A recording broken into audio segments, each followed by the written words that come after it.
I'm sorry to everybody for having to wait a bit for me. First, thank you, Sai, for organizing and inviting me. Tuan Jasni, always a pleasure to see you. I know he's a very hard-working policeman here. Tak tidur langsung. My Hannah, my dear Adam, support me in so many activities and all the AJK of your RA. I think at the moment, the Member of Parliament office is quite busy because we're looking at the water crisis and the water MOU issue, right? But I'd like to say a bit about crime. As you all know, crime and economic, or the economic condition of a country is interrelated. We know that 2014 is going to be a very tough economic year, so we expect a spike in crime. Yeah? I know the police is doing their best, and I think, but this is where you have to be extra vigilant. If economic times are difficult, and it is difficult, and it's going to continue until 2015 when the GST comes in, then you've got more inflationary issues to worry about. But I'm sure with your dedication and hard work, and also working very closely with the police, I think this is the two critical year you have to be very aware of. Take extra precaution, yeah? Do your best, work as a community. Now, I remember coming here just after the election last year. I remember seeing that you have a little kanche right? I'm pleased to see you have a 4-wheel drive also. So that's your car. That's a sign of progress. And that is always a good sign that the community is alive and that it takes crime seriously. Yeah? Now, I think I'm supposed to speak for about 10 minutes.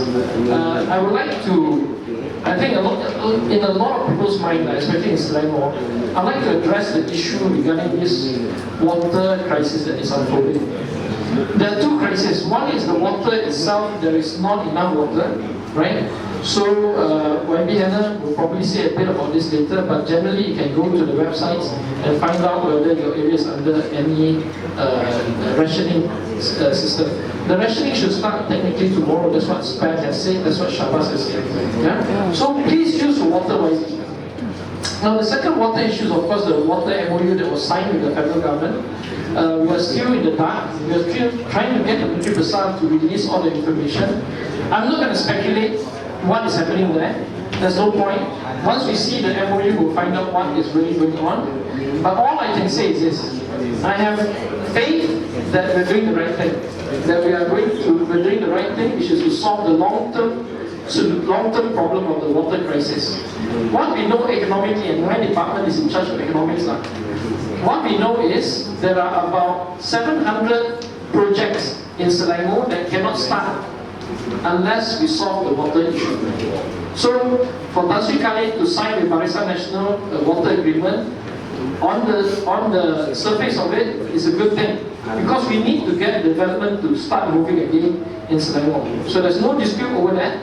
What we need to know is what are the terms that was agreed upon, because if it's too expensive, if what we have to pay is too expensive, we have to expect water bills to come up all over Selangor. So I think those are the basic issues that we have to worry about. But as long as the MOU is not available to the public, and it's not available to me, it's not available to the speaker, we've not seen it, I think there's always going to be speculation as what is really going on.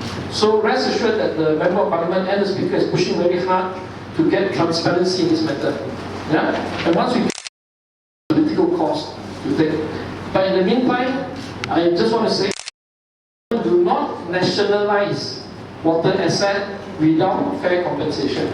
It may sound a bit strange to you, but in pure economic terms, and actually for a longer vision, it is so important that we do not simply nationalize businesses. Because what happens is, if I have a few $1 billion and I'm coming to invest in Malaysia, I will see that Selangor government has a habit of not being able to negotiate, nationalize the asset. You send the wrong message to investor, the whole Selangor economy will go down the drain, I can assure you, because people will start pulling out, people are afraid there is no sanctity of contract, and there's no concept of whatever we sign, we want it. Yeah?